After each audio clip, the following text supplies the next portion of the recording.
What is going on, garden fans? Welcome back to the Permaculture Homestead.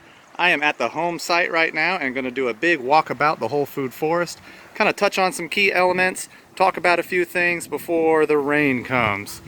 Currently, our fall brassicas are going to flower, and I'm going to let some of these go to seed. Others, what I'm going to do is chop and drop, like so. And what will happen is we will start to get new growth at the nodes for summer. So by pruning my kale and collards in this way, I can get a good year of growth out of them. And also, while I'm chopping and dropping, what I'm doing here is liberating some of the artichoke that I planted here also during the fall. So I'm chopping, I'm dropping, I'm allowing sunlight to get to some of our artichoke that I interplanted here during the fall, and they will start to grow here for the summer. And that's the pattern. We stack food, we stack functions, we do it in small tight spaces, and in this way we can provide for us a pretty good yield of edible greens and fruits throughout the year. Still have parsley growing, still have mint growing. The raspberry canes are starting to shoot up here. A little tansy on the back. And then the perennial aspect is our goji berry, which have put on over a foot of growth already in the spring. They'll be flowering soon. Moving along, I'm going to make the big loop. I am very selective about weeding. I do weed some things, and other things I let grow. So things like lamb's quarters, I'll allow this to grow. It's a very hardy, edible weed. I add this to our garden salads, and it's about the same nutritional content as spinach, if not better. Whole food forest looks really good right now, and it's greening up and it's going to get really thick this year. There's a small pathway around the whole area. It's not more than 3 feet wide. On the left side of our pathway here, it is lined with triple crown blackberries, which are putting up new canes for the summer. And then the old canes from the fall are producing. That's interplanted with rosemary and elderberry here a little further up. Elderberry are now over 6 feet tall. This guy, not too far away, has a companion plant of autumn olive. Autumn olive is the main nitrogen fixing shrub that I have in the landscape. There are quite a few autumn olive right in this area here, interplanted with my blueberries. So I have an autumn olive, I have a blueberry, I have another blueberry, and then I have an autumn olive next to it for nitrogen fixation, and then another autumn olive, and another 2 blueberries. Here's a blueberry, and there's a baby blueberry right back there. So these shrubs are providing shade, they're providing nitrogen. I will chop and drop them just like I do at the project farm, and these autumn olive will never get any more than about 6 feet tall. These are support species, these are support shrubs, and that is their function here in the landscape.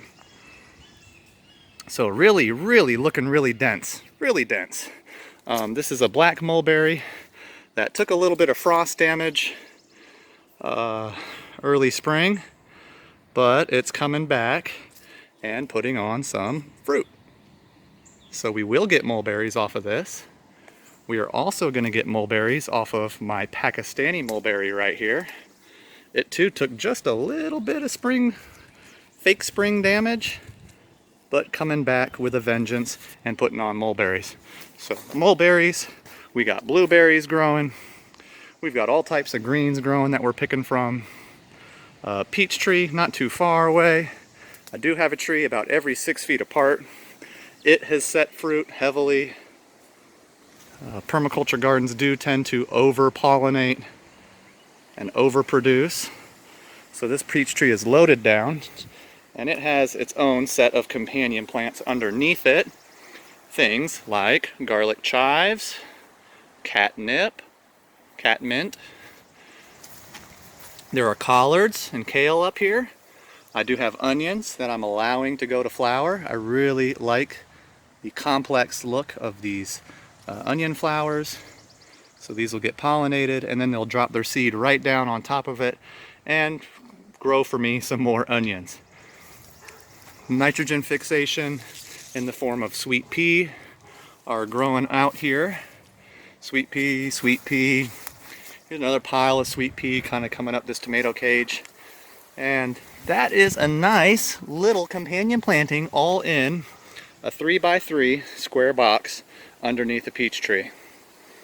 So this is a small model of what every orchard should look like. If you have a peach orchard, let's grow some onions and chives underneath your peaches. They're great for pest control, and you get them another yield. This is a pineapple guava. We have another pineapple guava right here. Both of them breaking dormancy, putting on new spring growth. On the downhill side of my swale here, we have a huge hedge of elderberry. This is 7-8 foot tall. Growing under the elderberry as a ground cover is asparagus. And I've come through here and I pluck some of this asparagus. Boom, I'll top and eat and top and eat and top and eat. And other parts of them I'll just let grow so that they continue to put energy into the crowns. Big hedge of elderberry here, looking really good. It actually provides a bit of shade in the midday for the raspberry patch I got right behind it. These raspberries are on the west side of my house. They get shade most of the day. They probably get a good 4 or 5 hours of direct sunlight, which during our South Carolina hot summers can be a bit much. So I've done my part to provide for them a little shade, and they get shade from that elderberry hedge. The understory is rose campion, spearmint, and clover. And these three plants do really well underneath the raspberries. The raspberries grow tall, they're not hindered, they're actually helped by these companion plants. And that's a pretty nice little spackling right there of edible items, all crammed on top of each other.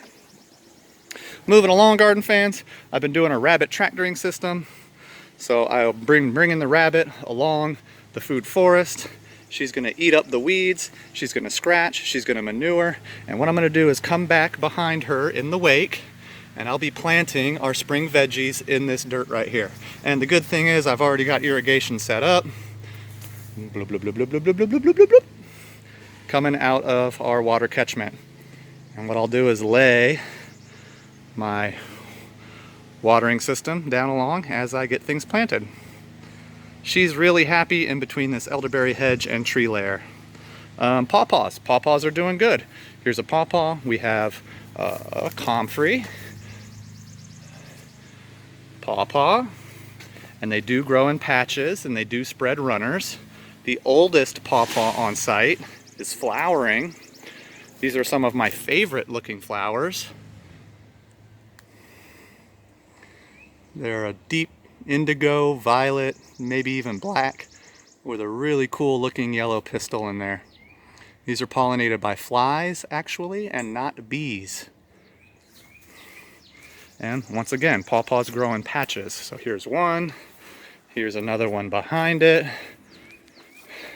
Not too far away, it's thrown out a runner that itself is now about 5-6 feet tall.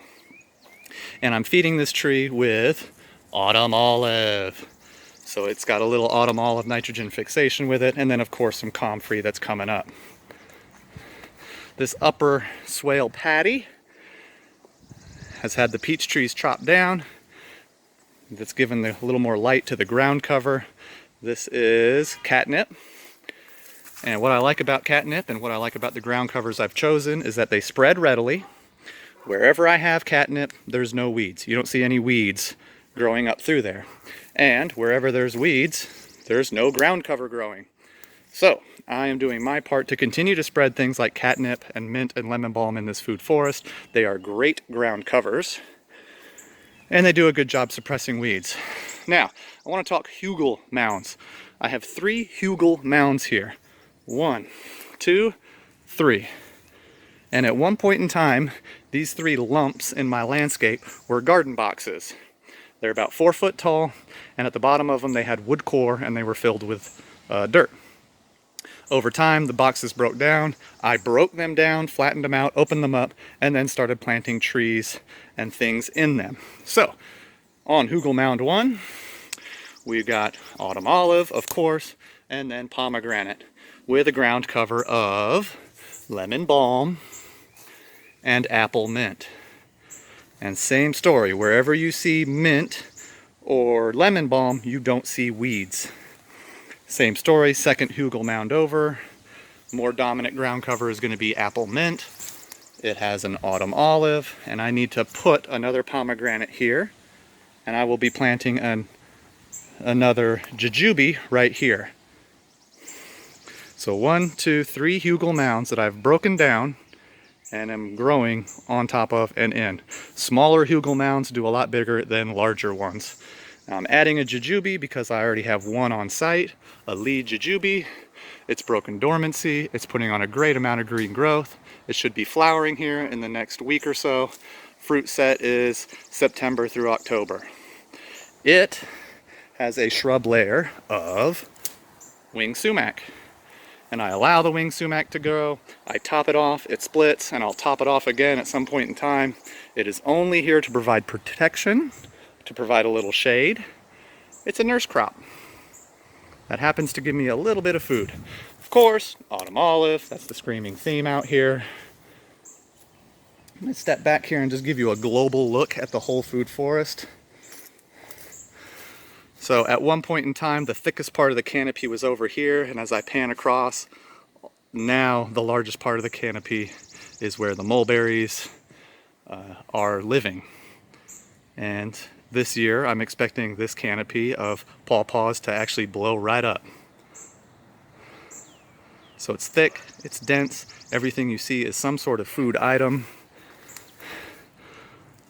Now I got this back area here that I do not do a lot of maintenance to, honestly. I let Mother Nature do it, and I've planted very hardy things like beautyberry. This is Mexican beautyberry. I've planted elderberry.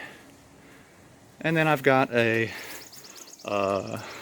muscadine growing along the fence line and then along this fence line to provide a little bit of shade and, of course, an edible yield in the form of muscadines. And then, of course, it shades the chicken coop and run area back here where my chickens like to live. They love living in the shade. And they are shaded very well by these 2 plum trees, which you're going to want to see are setting fruit very heavily. I think I said it before, a permaculture garden tends to over-pollinate, tends to overproduce. I won't be coming through and picking any of this fruit off the tree. I know that we'll get heavy winds, we'll get rain, and that'll knock off naturally any of the weaker looking fruits, any of the bug-eaten fruits.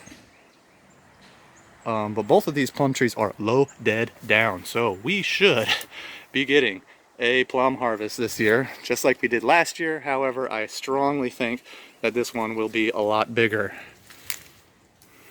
Wow, I've never seen a double plum. Look at that.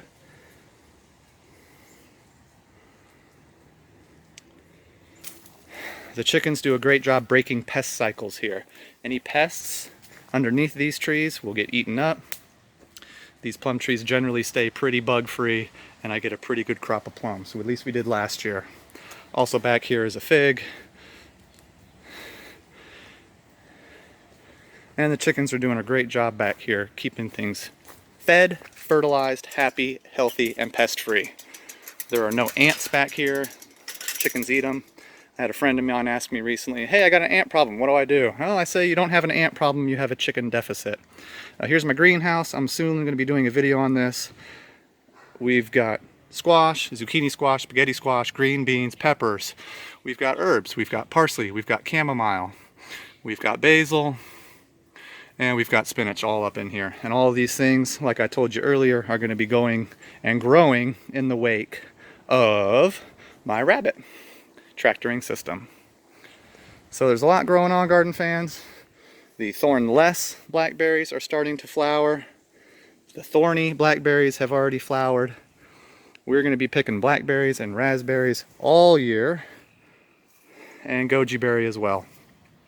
I'm gonna cut it off right here, garden fans. I want to thank you all so much for watching. Appreciate you supporting us. Please give us that thumbs up. Please like, please share, please subscribe. It really helps us out. You have no idea. And if you got any questions about permaculture or this site in general, just ask. Thanks as always. God bless.